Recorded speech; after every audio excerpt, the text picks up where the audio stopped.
les fonds d'investissement français, les fameux OPCVM. Rien que l'acronyme peut faire un peu peur. Mais qu'est-ce qui se cache vraiment derrière? On va décortiquer tout ça ensemble en s'appuyant sur le guide de l'autorité des marchés financiers, l'AMF, pour tout clarifier.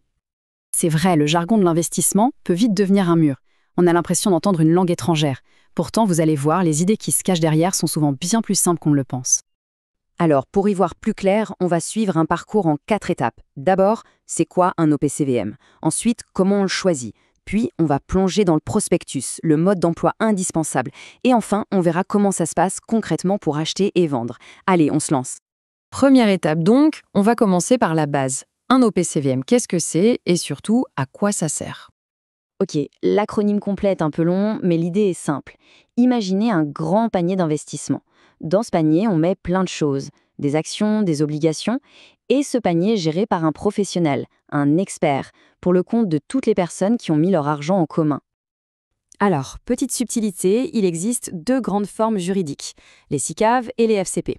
Dans un cas, on est actionnaire, dans l'autre, on est porteur de parts. Honnêtement, pour l'investisseur, la différence au quotidien est vraiment minime. L'important à retenir, c'est que le principe reste le même, détenir une petite partie d'un grand portefeuille commun. Et alors, pourquoi c'est intéressant? Eh bien, il y a 3 avantages clés.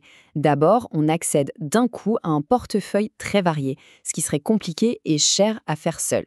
Ensuite, c'est géré par un pro, quelqu'un dont c'est le métier. Et enfin, c'est très flexible, on peut revendre ses parts n'importe quand à leur valeur du jour. Très bien. Maintenant qu'on sait ce que c'est, la grande question c'est comment choisir le fonds qui nous correspond le mieux? Avant même de regarder les fonds disponibles, tout commence par une réflexion personnelle. Pour combien de temps est-ce qu'on souhaite placer cet argent? Quel est l'objectif? Un complément de revenu ou faire grandir son capital? Et surtout, quel niveau de risque est-on prêt à accepter? Et justement, pour s'y retrouver, les fonds sont souvent classés par profil. Ça va du plus prudent, qui mise sur des produits peu risqués, au plus dynamique, qui va chercher la performance avec les actions, en passant par un profil équilibré. Ça permet de trouver une stratégie qui colle à son propre tempérament. Bon, imaginons qu'on a repéré un fonds qui semble intéressant. Il faut maintenant vérifier que c'est bien le bon. Et pour ça, il y a un document qui est absolument indispensable. Ce document, c'est le prospectus. Ce n'est pas juste de la paperasse, c'est la véritable carte d'identité du fonds. C'est un document officiel, contrôlé par l'autorité financière, qui contient toutes les informations vitales. Alors, qu'est-ce qu'on doit y chercher en priorité? Eh bien, la stratégie d'investissement, bien sûr. La classification du risque. Surtout, le détail de tous les frais à l'entrée, pendant la gestion, à la sortie. Il faut tout regarder. On y trouve aussi les règles pour acheter et vendre et l'historique des performances passées. Pour que ce soit bien concret, le guide donne un exemple. Des frais d'entrée de 0,5% sur un investissement de 1 000 €, ça représente 5 €. C'est ce genre de détail, simple mais crucial, que le prospectus permet de bien comprendre. D'ailleurs, le message de l'AMF est on ne plus clair. C'est une de leurs recommandations les plus importantes.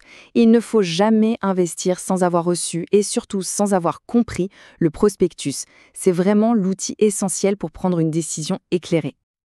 Parfait. On a choisi le fonds, on a lu le prospectus, tout est clair.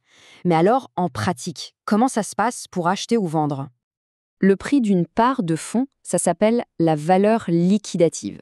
Pour faire simple, c'est la valeur totale de tout ce qu'il y a dans le panier, divisé par le nombre de parts.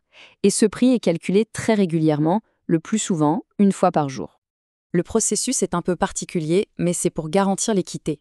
On passe son ordre d'achat ou de vente, tous les ordres sont regroupés jusqu'à une heure limite, et ils sont tous exécutés au même prix, celui de la prochaine valeur liquidative qui sera calculée. C'est ce qu'on appelle le principe du prix inconnu. Au moment où on passe l'ordre, on ne connaît pas le prix exact.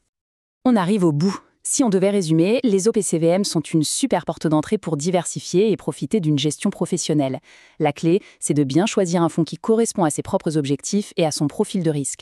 Et pour ça, l'outil indispensable, la boussole, c'est le prospectus. Alors, avec ces quelques concepts en tête, un document qui pouvait sembler intimidant devient en fait un outil puissant.